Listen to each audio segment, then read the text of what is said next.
What is your relationship like with Buster? You know, there was a period of time when I was away from here, obviously for 20 plus years, and I was actually at East Carolina and Auburn. I think in the time period, timing-wise, what was his last year here?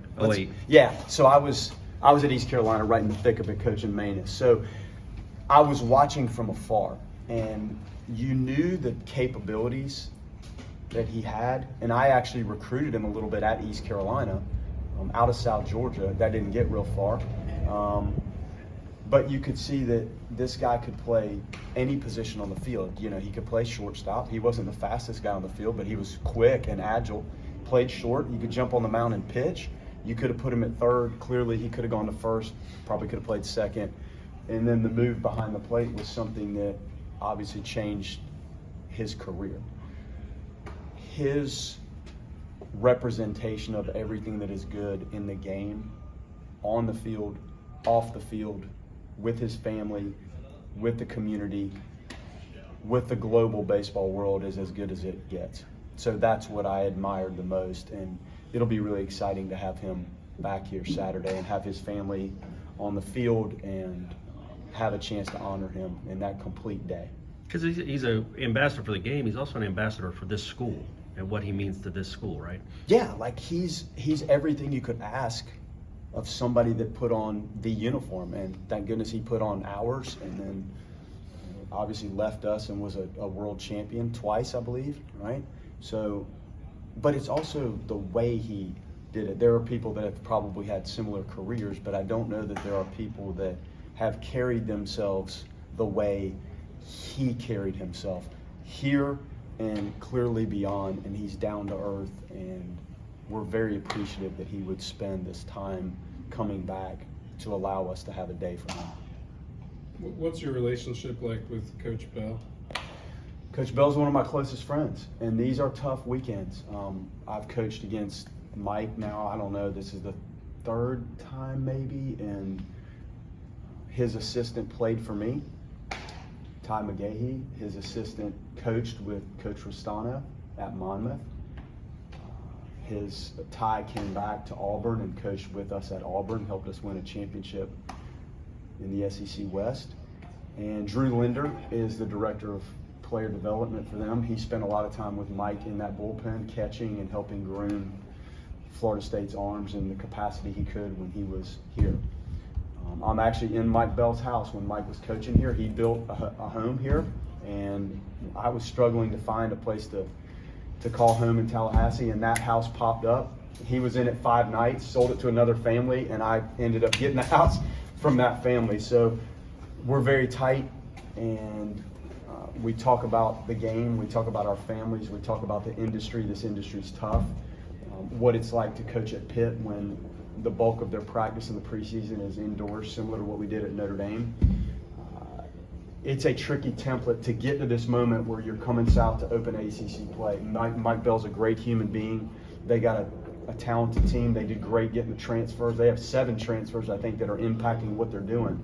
So they're good. The last time they were here, I think they swept Florida State. They played great. They're not going to be concerned with the environment here. They've been through that in this league. They know what it's about, and Mike's a fantastic coach and a great man. I think you mentioned, they've played like 1 home game so far, and most of your games have been in Florida. So, having navigated that schedule, at Notre Dame, how does it feel to be, to see an opponent like that and be on the other side of it now? It feels nice to sit here and talk to you guys versus sit in the O'Hare International Airport for 4 hours waiting to get on a flight that you've already driven 2.5 hours in the wrong direction just to get to the airport. So this is nice. But for them, they've been down here all week and they've had some games under their belt, and they're just coming up from playing like in South Florida and then played the University of South Florida, and then they'll come up here and practice. So this is probably an easier template for them to get into the Friday night game than what they've had to do out of the gate. What bigger relationships like the one you have with Coach Bell in this industry, just to bounce ideas off of guys and to just kind of go through the roller coaster of the season? You have a core group, and he's right in the middle of my core group of people. And Chris Hart, who played at Florida State, who's at NC State, who coached my son, coaching kind of against my own son and with Chris as a coach, you go through some of these moments that there is a unique dynamic to it. And Mike is a guy that we talk about how to manage teams, how to try to take care of facilities and what we need to do to try to keep up the rules of the game, the pitch clock. Do you want a fourth umpire? What are the thoughts on replay? What should we do with the travel roster? What should we do with the scheduling? When it's COVID, should we play all ACC games or should we go beyond? You have your network of coaches that are you're closest with that you talk about all of these things. Then you talk about your own families, like what my son was going through as a player. Mike coached against my son at NC State. And our daughters, I have a daughter at Alabama. He's got a daughter that's a senior in high school that's navigating the last stretch run of where to go to college, and his son's a 9th grader who's playing baseball. So there's just so many common factors in our relationship that make it very special to me, and he's a sounding board, not only in baseball, but in life. We were talking to Colton a little bit ago. He talked about you kind of just saw him, I guess, hitting lefty in the cage one day, and it kind of led to, I guess, what was it about that? I mean, that made you think he could kind of maybe be a switch hitter? And how impressed are you guy? I know he said he'd never really done it competitively. How he seems to have taken to it pretty well. We were in the cage, and I was trying to get to know everybody, and we're trying to teach them what we're doing with the work we do in the cages. And I just saw him over in the corner. I don't even think he was in the group that was hitting at the time, but he was swinging left-handed, and out of the corner of my eye, I'm like, we really are so short left-handed hitters. I mean, if he could do that, maybe it eases things a little for him, like facing right-handed pitchers right-handed where all the good breaking balls are working away from you. And I asked him, I said, Colton, that's pretty good. Have you done that? He's like, Coach, it's been a while, and then I'd hurt my arm, and I'd kind of put it down, and we just never did it again. And I thought it was worth trying. I mean, the fall's the time to try things. And initially, like the transition from the cage into the game setting was a little tricky for him, I think, understandably. He hadn't done it in a long time. But the at-bats were still competitive. And he started shooting some balls this way, and then every once in a while, like you've seen, he'd kind of turn on one and surprise you with some pull side pop. And he's had some huge hits. And it does, from a lineup perspective, he and Nander both, if we didn't have them switch hitting, we would have one left-handed bat in the lineup, which is not how you draw it up. And they've functioned. And Colton, what he's done behind the plate has been awesome. Like in the just pitch by pitch, blocking and receiving, and having to do it over and over with a lot of rest, minimal rest. He's been great. Colton told us he's never done it in a game until here. Like not in Little League, not in middle school, high school. What is that? To not do it for the first 15 years or 16 years of your baseball life, and then to do what he's doing now. He's fresh at it. That's true. That's right. I don't know. It looked good to me in the cage, Yeah. and I know the offensive side hadn't been something that was clicking for him. Do you think that helped too? Maybe you want to try something different when he had the season he had last year, like 100%. almost kind of nothing Yeah. to lose here at this point. Let's go. Let's Yeah. give it a shot. And when you have right-hand hitters around you, if you're one of the few lefties, at least the pitcher is looking at something different, and maybe you get some more mistakes to hit. I don't know, but maybe I didn't dive deep enough into that he had. But what I saw looked just fine, and I thought it was worth trying. And again, in the fall, like this isn't something I would have just drawn up yesterday if this had happened in the cage yesterday. But when it happens in August or September, you have some time to play around and let him try it, and clearly he's been okay. To clarify, he said he had practiced a lot. He had just never, ever done it in a game before, not in any time of his. But he had practiced even here against 87 sliders and stuff in the cage with Yeah. left-handed. Well, he's done it now in the game. Yeah, he's done pretty well. Is the same rotation, same order this weekend? We're going to go Bowmeister, Crowell, and Montgomery. It just lined up when you looked at how last week transpired.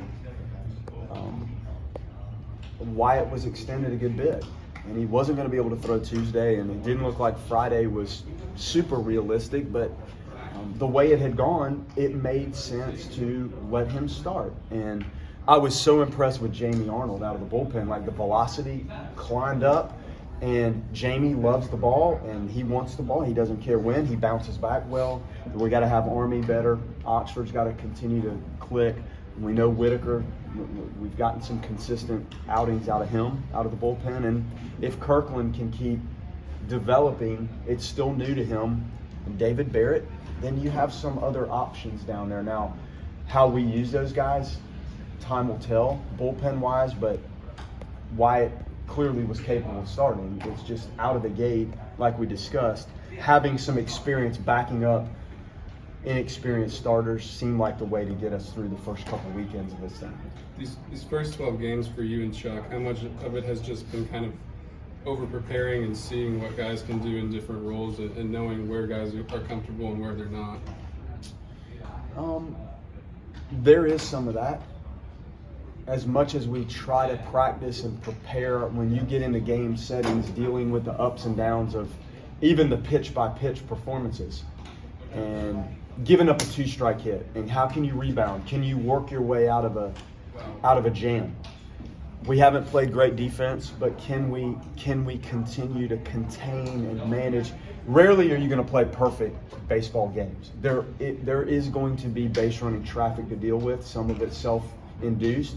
Some of it maybe from a defensive miscue that you have to become your own relief pitcher from time to time. So as the starters settle and keep growing into those roles, that'll help shorten things for the bullpen. And if we can increase the data we have on who faces lefties and does a good job, like Army and Oxford and Arnold, maybe that's a good group to face some lefties. Maybe some of those guys, as the numbers build, show you that they're just as good against righties. So then you start to build that data, and you learn new things once you have competitive in-game metrics to look at. So that's where we are right now. Going back and watching Carson's outing on Sunday, just I guess what did you see that FGCU was able to take advantage of? He just didn't look comfortable on the mound, and that group's skilled, physical, old, thousands of college at-bats, and they make you pay. He didn't manage a left-handed hitter. I think they hit 3 home runs. The lefties hit 3 home runs, which, I mean, they're good, but clearly if you're making pitches and executing and keeping the ball down, you shouldn't run into that. He's just got to be better in all phases. The fastball command has got to be better.